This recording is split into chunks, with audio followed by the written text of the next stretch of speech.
إن الحمد لله نحمده ونستعينه ونستغفره ونعوذ بالله من شرور أنفسنا ومن سيئات أعمالنا من يهدي الله فلا مضل له ومن يضلل فلا هادي له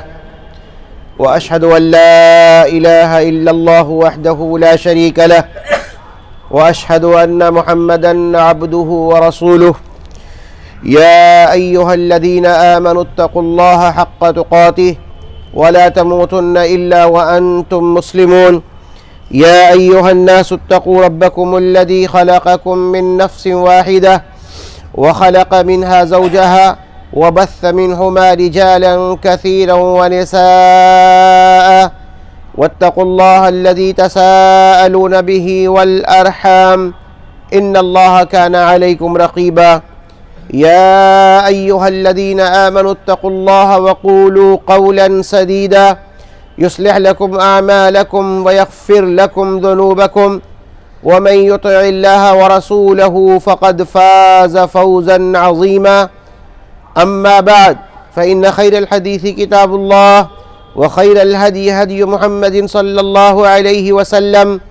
وشر الأمور محدثاتها وكل محدثة بدعة وكل بدعة ضلالة وكل ضلالة في النار رب اشرح لي صدري ويسر لي أمري واحلل عقدة من لساني يفقه قولي سبحانك لا علم لنا إلا ما علمتنا إنك أنت العليم الحكيم. برادران اسلام، محترم بزرگوں، عزیز نوجوان ساتھیوں، اسلامی ماں اور بہنوں،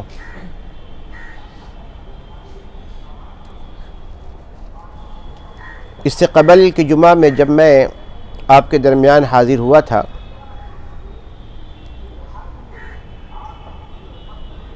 تو سید الاستغفار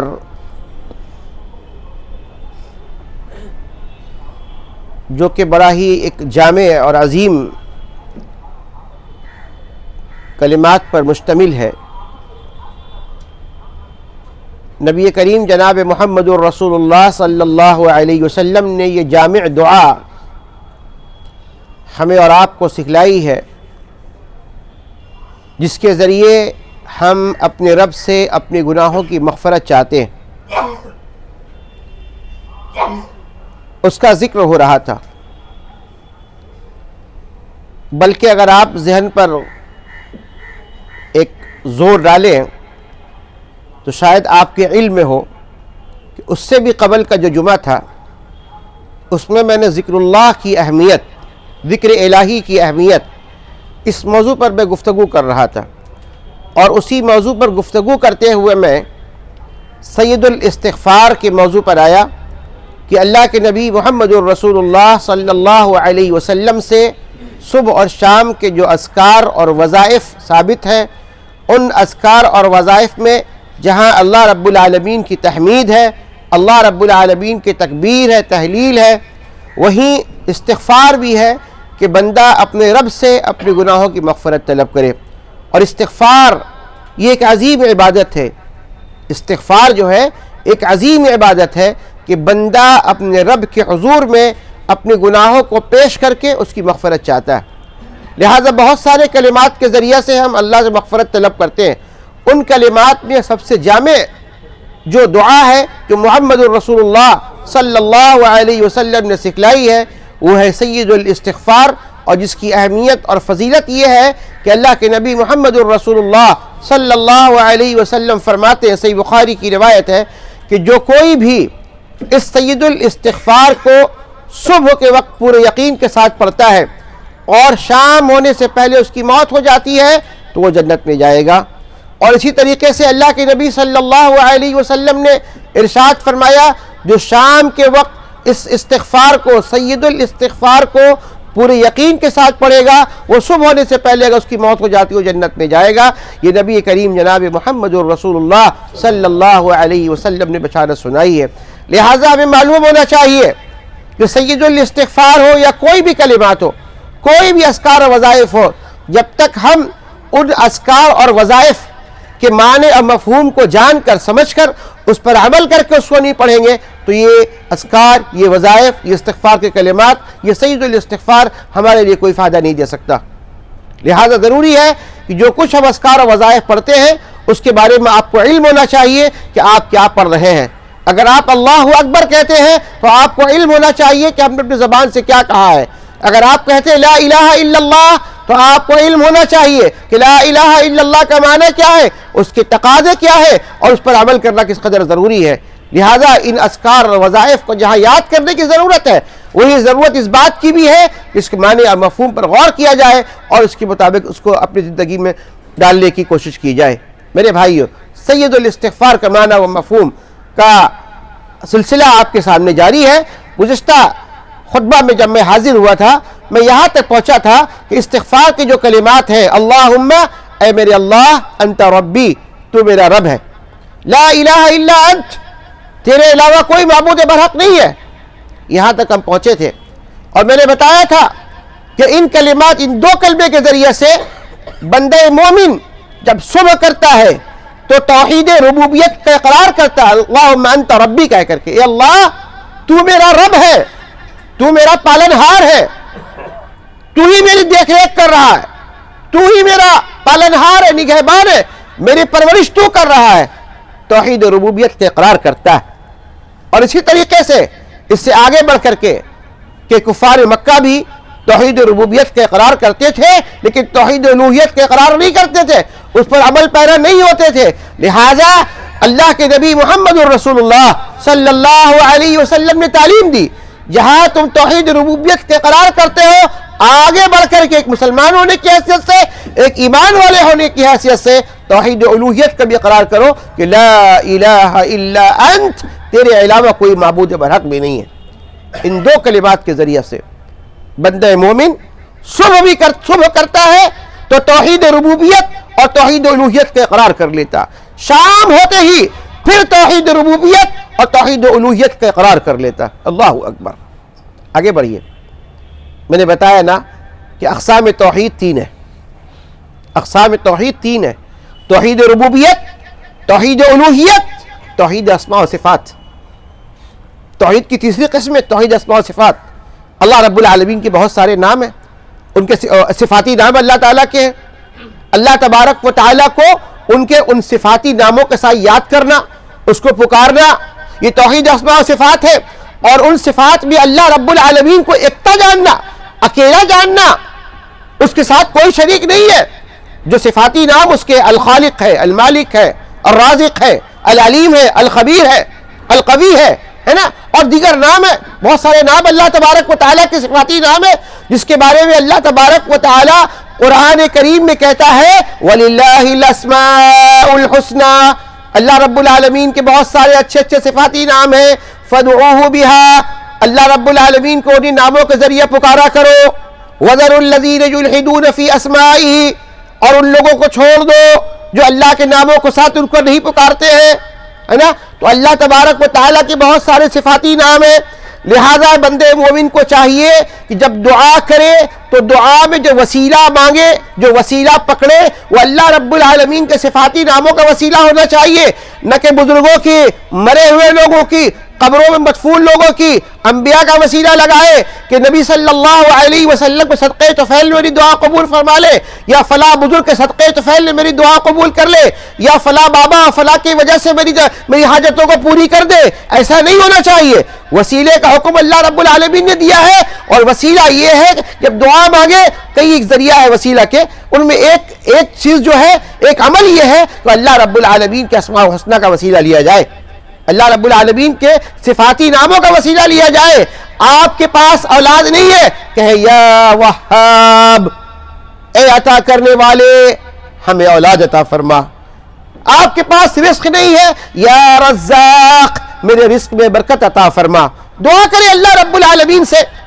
جو اللہ رب العالمین کے صفاتی نام ہے، ان صفاتی نام کو پکڑ کر اللہ رب العالمین سے مانگے، اللہ رب العالمین عطا کرنے والا وہ دیتا ہے۔ اللہ رب العالمین کے بہت سارے صفاتی نام ہیں۔ اللہ تبارک و تعالی قرآن کریم میں فرماتا قُلِ ادْعُوا اللَّهَ أَوِ ادْعُوا الرَّحْمَنَ أَيَّمَّا تَدْعُوا فَلَهُ الْأَسْمَاءُ الْحُسْنَى۔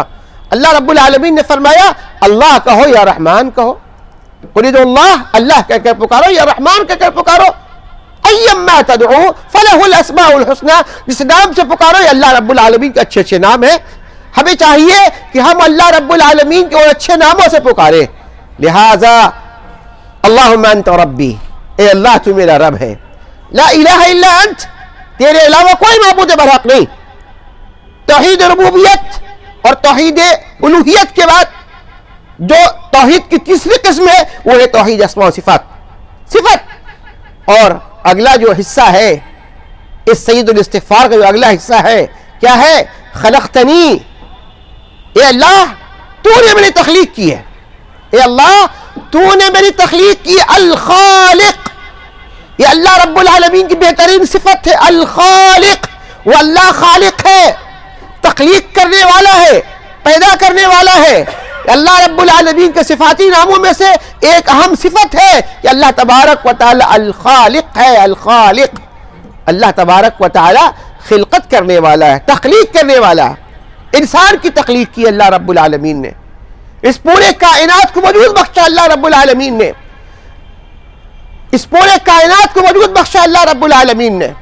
اللہ رب العالمین خالق ہے، اور خالق بھی ایسا ویسا نہیں،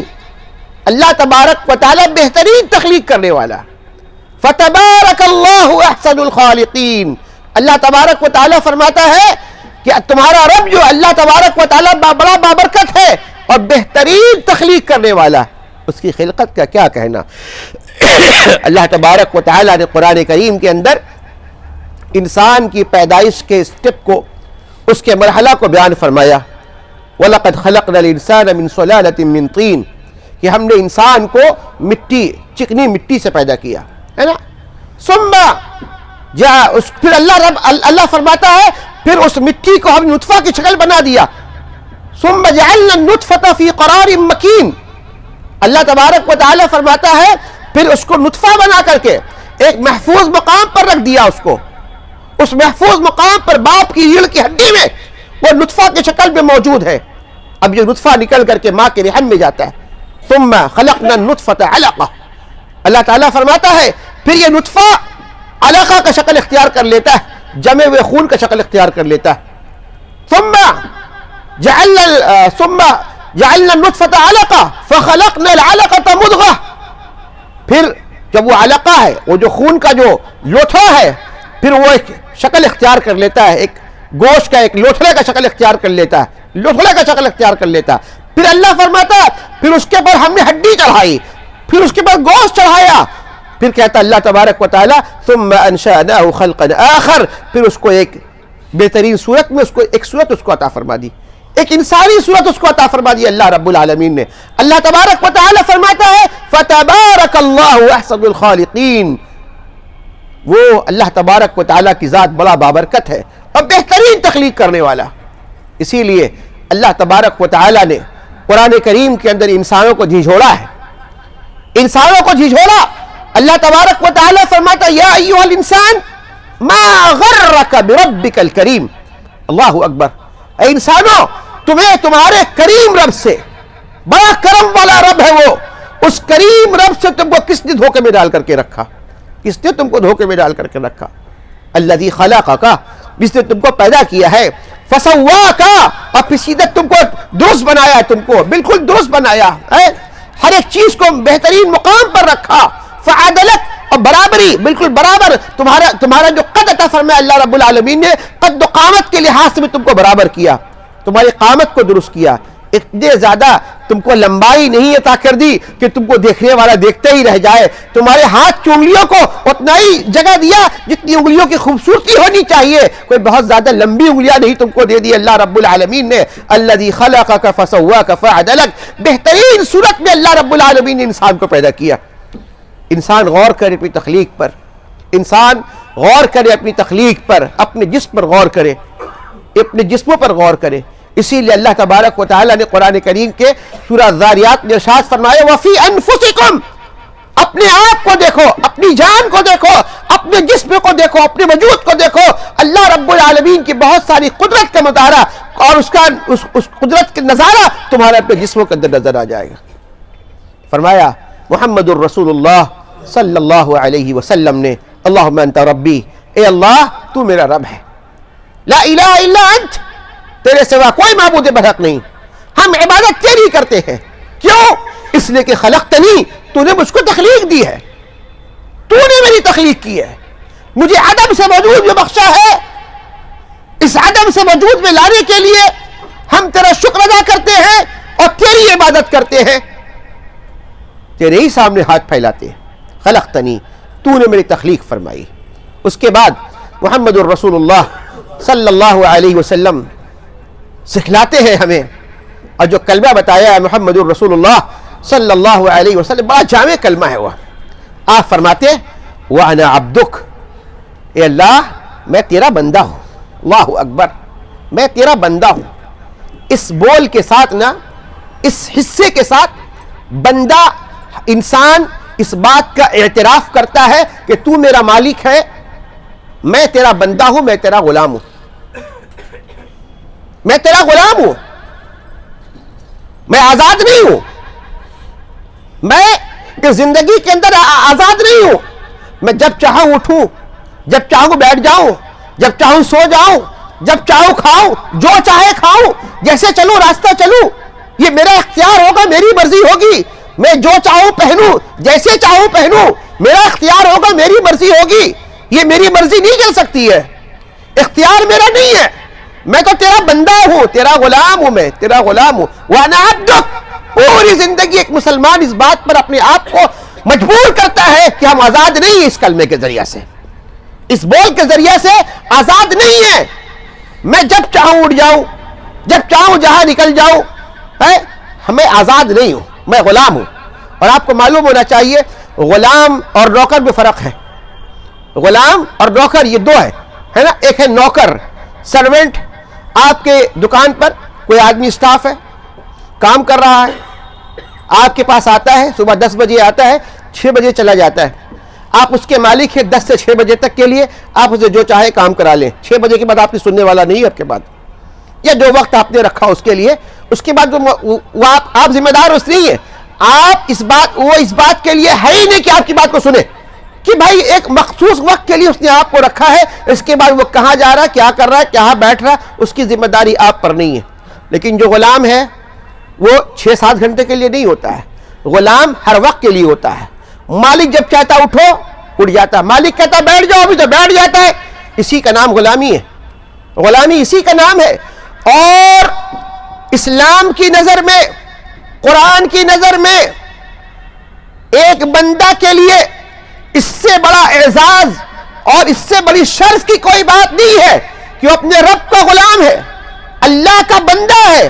اللہ تبارک و تعالی نے اس کائنات کی افضل ترین ہستیوں کو اللہ رب العالمین نے بندہ بلا کر خطاب فرمایا، آخری نبی محمد الرسول اللہ صلی اللہ علیہ وسلم، اللہ اکبر، محمد الرسول اللہ صلی اللہ علیہ وسلم کو اللہ تبارک و تعالی خطاب فرماتا ہے، ان کو مخاطب کرتا ہے تو کہتا عبد، بندہ ہے میرا یہ۔ اللہ رب العالمین فرماتا ہے تبارک الذی نزل الفرقان علی عبدہ، بابرکت ہے وہ ذات، الذی تبارک الذی نزل الفرقان، جس نے فرقان کو نازل کیا، قرآن کو نازل کیا، کس پر؟ علی عبدہ، اپنے بندے پر نازل کیا اللہ رب العالمین نے۔ الحمدللہ الذی انزل علی عبدہ الکتاب، تمام کی تمام تعریفیں اس اللہ رب العالمین کے لیے ہے۔ الحمدللہ الذی انزل، جس نے نازل کیا کس کو؟ علی عبدہ الکتاب، اپنے بندے پر کتاب کو نازل کیا۔ اللہ اکبر، سبحان الذی اسری بعبدہ لیلا من المسجد الحرام الى المسجد الاقصی، بڑا ہی بابرکت ہے وہ ذات، بڑا ہی پاکیزہ ہے وہ ذات، پاک ہے وہ ذات، سبحان، پاک ہے وہ ذات، کون؟ سبحان الذی اسری، جس نے راتوں رات علی عبدہ، سبحان الذی اسری بعبدہ، جس نے اپنے بندے کو رات کے حصے میں مسجد حرام سے مسجد اقصی تک کا سیر کرایا، وہ اللہ رب العالمین کی ذات بڑا ہی پاک ذات ہے، سبحان ہے وہ۔ میرے بھائیو غور کیجئے، اللہ رب العالمین نے نبی کریم جناب محمد الرسول اللہ صلی اللہ علیہ وسلم کے بارے میں ذکر کیا تو عبد فرمایا، عبد، اور محمد الرسول اللہ صلی اللہ علیہ وسلم نے جو کلمہ سکھلایا ہے، جس کلمے کے ذریعے ہم اسلام کے دائرے میں داخل ہوتے ہیں، وہ کلمہ کیا ہے؟ اشہد ان لا الہ الا اللہ، میں گواہی دیتا ہوں اس بات کی کہ اللہ کے علاوہ کوئی معبود برحق نہیں ہے، واشہد ان محمدا عبدہ ورسولہ، اور ہم اس بات کے اقرار کرتے ہیں کہ محمد الرسول اللہ صلی اللہ علیہ وسلم اللہ کے بندے اور اللہ کے رسول ہیں۔ میرے بھائیو، اس کلمے کو زبان سے پڑھنے کے بعد یا اس سید الاستغفار کے حصے کو پڑھنے کے بعد وانا عبدک، میں تیرا بندہ ہوں، اور ظاہر سی بات ہے کہ محمد الرسول اللہ صلی اللہ علیہ وسلم پڑھ رہے اس دعا کو، اور آپ فرما رہے وانا عبدک، میں تیرا بندہ ہوں، اور امتی کہے کہ نہیں، اللہ کے نبی صلی اللہ علیہ وسلم بندے نہیں ہیں، بلکہ وہ نور من نور اللہ ہے، وہ اللہ کے نوروں میں سے ایک نور ہے۔ وہ محمد الرسول اللہ صلی اللہ علیہ وسلم فرماتے ہیں عبدو، تیرا بندہ ہوں میں، تو نے میری تخلیق کی، میں تیرا بندہ ہوں، بشر ہوں، انسان ہوں، اور امتی کہے کہ نہیں، نبی صلی اللہ علیہ وسلم نور من نور اللہ ہے، اللہ کے نور میں سے ایک نور ہے۔ اتنا ایسا عقیدہ رکھنے والا جو اپنے آپ کو تو بشر کہلائے، ہے نا، اپنے آپ کو تو بشر کہلائے، لوگ سوچتے ہیں یہ بہت اعلیٰ درجہ دے رہے، مقام دے رہے، فضیلت عطا فرما رہے۔ یہ فضیلت ہے کہ اللہ تبارک و تعالیٰ قرآن کریم میں فرماتا ہے وَلَقَدْ كَرَّمْنَا بَنِي آدم، کہ ہم نے بنی آدم کو تکریم بخشی ہے۔ اللہ رب العالمین نے بنی آدم کو تکریم بخشی ہے۔ تمام اس کائنات کے اندر جتنے مخلوقات ہیں، ان تمام مخلوقات میں سب سے اعلیٰ اشرف مخلوق اگر کوئی تو انسان ہے، انسان ہے، عبد ہے، بندہ ہے۔ اور اس کے بعد ہم کہیں کہ نہیں، ہم تو بشر ہو سکتے ہیں، ہم تو اشرف المخلوق ہو سکتے ہیں، لیکن محمد الرسول اللہ صلی اللہ علیہ وسلم اشرف المخلوق نہیں، کیونکہ وہ تو نور من نور اللہ ہے۔ یہ عزت کو بڑھانا ہے، عزت کو گھٹانا ہے، سمجھ میں نہیں آتی بات۔ میرے بھائیوں، ہمیں وہی عقیدہ رکھنا چاہیے محمد الرسول اللہ صلی اللہ علیہ وسلم کے تعلق سے جو خود محمد الرسول اللہ صلی اللہ علیہ وسلم نے بتلایا۔ ہمیں اپنی جانب سے کوئی عقیدہ نہیں کرنا، کوئی مقام کو نہیں کرنا، کوئی مرتبہ کو نہیں کرنا، کوئی فضیلت نہیں دینی ہے، آپ کی کوئی حیثیت نہیں ہے۔ اللہ رب العالمین نے عزت عطا فرما دی، اللہ رب العالمین نے مقام عطا فرما دیا، اللہ رب العالمین نے بڑا اونچا مقام عطا فرمایا ہے محمد الرسول اللہ صلی اللہ علیہ وسلم کو۔ اللہ فرماتا ہے وَرَفَعْنَا لَكَ ذِكْرَكَ، اے نبی ہم نے آپ کے ذکر کو بہت بلند کر دیا ہے، بہت بلند ہے نبی صلی اللہ علیہ وسلم کا ذکر، اس دنیا کے اندر بھی اور قیامت کے دن بھی، ہر مقام پر، ہر جگہ میں محمد الرسول اللہ صلی اللہ علیہ وسلم کو اللہ رب العالمین نے عزت سے نوازی اور عزت عطا فرمایا اللہ رب العالمین نے۔ تو کیا ہے وہ حصہ؟ وَأَنَا عَبْدُكَ، سید الاستغفار پڑھنے والا کہتا ہے اللہم انت ربی لا الہ الا انت خلقتنی وَأَنَا عَبْدُكَ، اے اللہ تو میرا رب ہے، تیرے علاوہ کوئی معبود برحق نہیں ہے، تو نے میری تخلیق کی ہے، وَأَنَا عَبْدُكَ، میں تیرا بندہ ہوں۔ اس کے بعد بندہ کہتا ہے وَأَنَا عَلَىٰ عَهْدِكَ وَوَعْدِكَ مَا اسْتَطَعْتُ، اللہ اکبر، بہترین کلمہ ہے یہ۔ کیا کہتا ہے بندہ؟ دعائے ہاتھ اٹھائے ہوا ہے یا ذکر کر رہا ہے، اذکار اور وظائف کا اہتمام کر رہا ہے، رب سے باتیں کر رہا ہے، رب سے باتیں کر رہا ہے نا بندہ۔ اذکار اور وظائف میں کیا ہے؟ بندہ اپنے رب سے بات کرتا ہے۔ اللہ اکبر، آپ غور کریں، آپ کے سامنے کوئی آدمی ہو، آپ اس سے ہم کلام ہوتے ہو، اس سے بات چیت کرتے ہو، لیکن آپ کا ذہن کہیں اور ہو، آپ کا ذہن کہیں اور ہو، سامنے والا 2 منٹ میں بھانپ لے گا کہ اس کا ذہن یہاں نہیں ہے۔ بھئی اگر مناسب لگ رہی تو بات کروں، ورنہ میں خاموش ہو جاؤں، ہے نا۔ اگر آپ کو بات کرنی تو بات کیجئے، اگر آپ کی خواہش ہے کہ ہم سے بات کریں تو ذہن کو حاضر رکھیے، ورنہ میں اپنی بات کو ختم کر دیتا ہوں۔ بعض خطابات میں بھی ایسا ہی ہوتا ہے، خطبہ جمعہ ہے، دیگر تقریر آواز کی محفل ہوتی ہے، لوگ ادھر ادھر کی بات کرتے ہیں، موبائل کھیلے، مقرر جو ہوتا ہے خطیب غصے میں کہہ دیتا ہے بھائی میں آپ سے خطاب کر رہا ہوں، آپ میری بات کو سنیں، کہاں دیکھ رہے ہیں آپ، ہے نا۔ دعا کے اندر جب بندہ دعا کرتا ہے، جب بندہ ذکر کرتا ہے، نماز سے فارغ ہوئے آپ، السلام علیکم ورحمۃ اللہ، السلام علیکم ورحمۃ اللہ، آپ نے کہا اللہ اکبر، استغفر اللہ استغفر اللہ استغفر اللہ، اللہم انت السلام ومنک السلام تبارکت یا ذا الجلال والاکرام رب اعنی علی ذکرک وشکرک وحسن عبادتک۔ ان اذکار و وظائف کو پڑھتے ہیں تو آپ کا ذہن کہاں ہونا چاہیے؟ اس موقع پر آپ اللہ رب العالمین سے بات کر رہے ہوتے ہیں, ان سے آپ ہم کلام ہوتے ہیں, آپ کا ذہن کہیں اور ہے, کون سنے آپ کی بات کو, ہے نا؟ آپ کا ذہن سلامت نہیں ہے, کہیں اور ڈھونڈ رہے ہیں, کسی اور چیز کی طرف ذہن ہے, بس زبان سے اس کو بولتے چلے جا رہے ہیں. اس کی ایک وجہ تو یہ ہوتی ہے کہ معنی مفہوم سے نابلد ہوتے ہم لوگ ہیں, جانتے نہیں کہ منہ سے کیا بول رہے ہیں. جب آدمی جانے گا تب نا اس پہ ذہن اس کے طرف متوجہ ہوگا, وہ ہے نا, جاننا بھی ضروری ہے. لہٰذا جن اذکار و وظائف کو ہم پڑھتے ہیں روزانہ کے طور پر, ان اذکار و وظائف کا معنی معلوم ہونا چاہیے آپ کو, میں کیا پڑھ رہا ہوں. ان اذکار و وظائف کا معنی آپ کو معلوم ہونا چاہیے. تو بندہ کہتا ہے اللہم انت ربی, سید الاستغفار میں اپنے رب سے بات کر رہا ہے, کہتا ہے اللہ تو میرا رب ہے, لا الہ الا انت, تیرے علاوہ کوئی معبود برحق نہیں ہے, خلقتنی, تو نے مجھ کو پیدا کیا ہے, وانا عبدک, میں تیرا بندہ ہوں. اس کے بعد کہتا ہے وانا علی عہدک ووعدک ما استطعت. بندہ کہتا ہے اے اللہ میں اپنی سکت کے مطابق جتنی میری طاقت ہے, جتنی میری صلاحیت ہے, اپنی پوری صلاحیت کے مطابق جو کچھ وعدہ میں نے تجھ سے کیا ہے, جو عہد و پیمان تجھ سے میرا کیا گیا ہے, ان عہد پر, ان وعدے پر میں پورا اترتا ہوں میں کوشش کر رہا ہوں اترنے کی. اور انسان کا کام کوشش کرنا ہی ہے. وَأَلَّيْسَ لِلْإِنسَانِ إِلَّا مَا سَعَى, انسان کا کام کیا کوشش کرنا ہے نا. انسان کوشش کرے, بس اتنا کافی اس کے لیے کہ آدمی کوشش کرے کہ اللہ کے راستے پر چلنا ہے. آدمی کوشش کرنا ہی چھوڑ دے توکل کے نام پر, اللہ چاہے گا تو مسجد میں لے کر کے آئے گا ہم کو, ہے. بعض لوگ ایسے ہیں, ہر دھرم ہے, دین کے معاملے میں, عبادات کے معاملے میں اس طریقے سے تقوی اور توکل کو بڑھاتے ہیں, اللہ چاہے گا تو نمازی بن جائیں گے ہم, ہیں.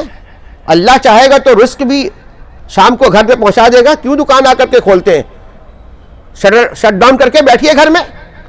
اللہ چاہے گا تو پہنچا دے گا دن بھر کے روزی آپ کے گھر میں. یہاں توکل نہیں دکھائی دیتا, 9 بجے ہی دکان شروع, لیکن مسجد آنے کے معاملے میں اللہ چاہے گا تو نمازی بن جائیں گے. آپ کو کوشش کرنی ہوگی, اللہ کے راستے میں آنا ہوگا. اللہ نے فرمایا والذین جاہدوا فینا لنہدینہم سبلنا. اللہ فرماتا جو میرے راستے میں آگے چل کر آئے گا, لنہدینہم سبلنا, ہم اس کی طرف رہنمائی کرتے جائیں گے, اس کے راستے کھولتے چلے جائیں گے اس کے لیے. ہم آگے تو بڑھیے, سڑک پر نکلیے, مسجد کا راستہ آپ کے قریب ہوگا. آپ سڑک پر نکلیں گے ہی نہیں, گھر بیٹھیں گے مسجد پہنچ جائیں گے, ہے نا. ایسا نہیں ہوتا ہے. انسان کا کام کیا کوشش کرنا. اس کلمہ میں کیا کہتے ہیں ہم, وَأَنَا عَلَىٰ عَهْدِكَ وَوَعْدِكَ مَا اسْتَطَعْتُ, اے اللہ جو کچھ عہد میں نے تجھ سے کیا ہے, جو کچھ وعدے میں نے کیے ہیں, ان عہد پر, ان وعدے پر اترنے کی کوشش کر رہا ہوں. اے اللہ کون سا عہد ہے؟ کئی ایک عہد ہے. ان تمام عہدوں میں سب سے اہم عہد وہ ہے جسے عہد الست کے طور پر نام کے جانا جاتا ہے. عہد الست, یوم الست, یعنی الست میں جو ہے اللہ رب العالمین نے ہماری اور آپ کی اور ہم سب کی اس دنیا میں آنے سے پہلے ایک دن اللہ تبارک و تعالیٰ نے قیامت تک آنے والے ارواح کو جمع کیا, اپنے پاس سب کو جمع کیا. اور اللہ رب العالمین نے پوچھا الست بربکم, کیا میں تمہارا رب ہوں؟ کیا میں تمہارا رب ہوں؟ ہم بھی شامل تھے, آپ بھی شامل تھے. اس خطبہ جمعہ میں, اس جمعہ میں بیٹھا ہوا ہر شخص, ایک ایک فرد جو یہاں آج موجود ہے, ہم میں کا ہر ایک فرد اس دن الست کے دن بیٹھا ہوا تھا اللہ رب العالمین کے پاس. ایک ایک شخص جو یہاں موجود ہے, ہر ایک شخص وہاں بیٹھا ہوا تھا, اور ہر شخص نے اس بات کی گواہی دی, قالوا بلا, ہاں اے اللہ تو میرا رب ہے. ہم عہد کرتے ہیں, ہم جانتے ہیں, علم ہے تو میرا رب ہے. ہم نے وعدہ کیا اللہ رب العالمین کو اپنا رب ماننے کا. یہ ایک عہد ہے کہ ہم عبادت تیری کریں گے. ہم نے وعدہ کیا اللہ رب العالمین سے, اور دنیا میں آئے اور مسلمان گھر میں پیدا ہوئے تو کلمہ پڑھا, یا پھر کلمہ پڑھ کر کے مسلمان ہوئے تو ہم نے عہد کیا, ایمان کا عہد کیا, اسلام کا عہد کیا کہ اشہد ان لا الہ الا اللہ واشہد ان محمدا عبدہ ورسولہ. اس کلمہ کو پڑھنے کے بعد جب اسلام کے دائرے میں داخل ہو گئے تو پھر ہم سے وعدہ کیا گیا کہ نمازوں کی ادائیگی ہونی چاہیے. 5 اوقات میں جو فرائض ہیں, فرائض کی پابندی کا عہد کیا. ہاں, ایک مسلمان ہونے کی حیثیت سے میری ذمہ داری ہے کہ ہم اس بات کو پابند ہے کہ ہم روزانہ 5 اوقات میں نماز پڑھیں گے. اللہ رب العالمین نے صحت عطا فرمائی ہے، رمضان کے مہینہ آئے گا تو رمضان کے مہینے میں صحت کے ساتھ رہیں گے، عافیت کے ساتھ رہیں گے، روزے رکھیں گے ہم، یہ فرائض میں سے ہے۔ اللہ رب العالمین مال عطا فرمائے گا، زندگی میں ایک بار حج بھی کریں گے اور اس کے بعد زکوٰۃ کی ادائیگی بھی کریں گے۔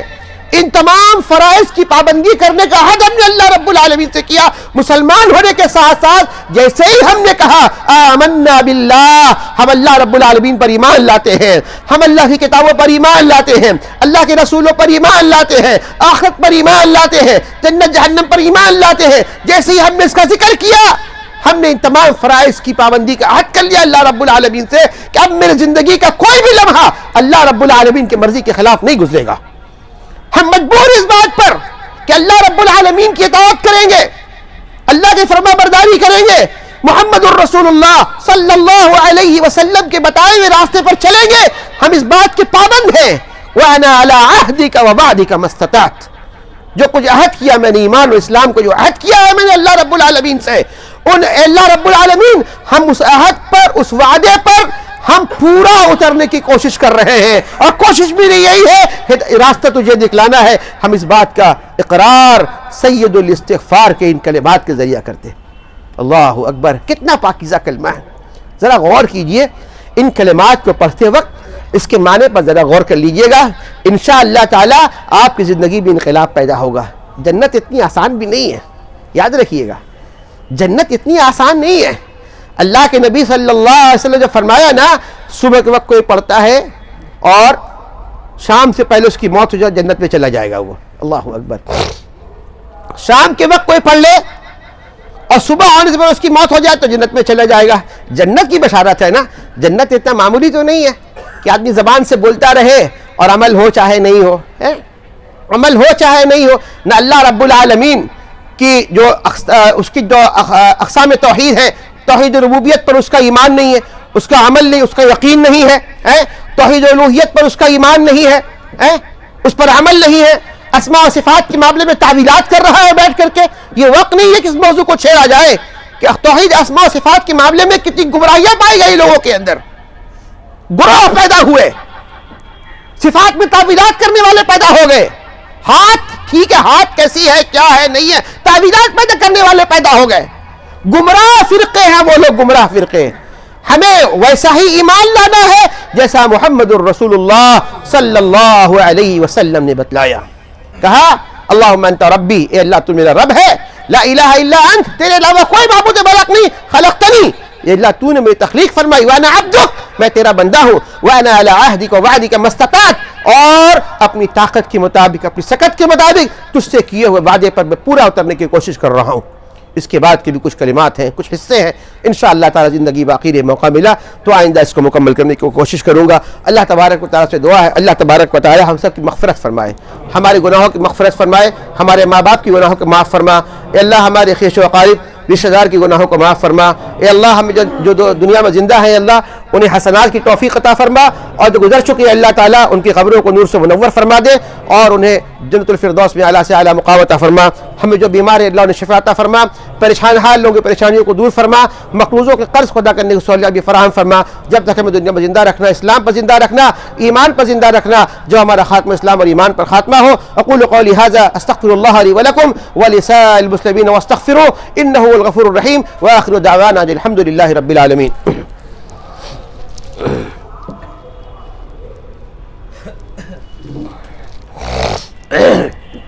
الحمد لله الذي لم يتخذ ولدا ولم يكن له شريك في الملك ولم يكن له ولي من الذل وكبره تكبيرا، الله أكبر كبيرا، الحمد لله كثيرا، وسبحان الله بكرة وأصيلا۔ اللهم صل على محمد وعلى آل محمد كما صليت على إبراهيم وعلى آل إبراهيم إنك حميد مجيد، اللهم بارك على محمد وعلى آل محمد كما باركت على إبراهيم وعلى آل إبراهيم إنك حميد مجيد۔ عباد الله رحمكم الله، إن الله يأمر بالعدل والإحسان وإيتاء ذي القربى وينهى عن الفحشاء والمنكر والبغي يعظكم لعلكم تذكرون، ولذكر الله تعالى أعلى وأولى وأكبر۔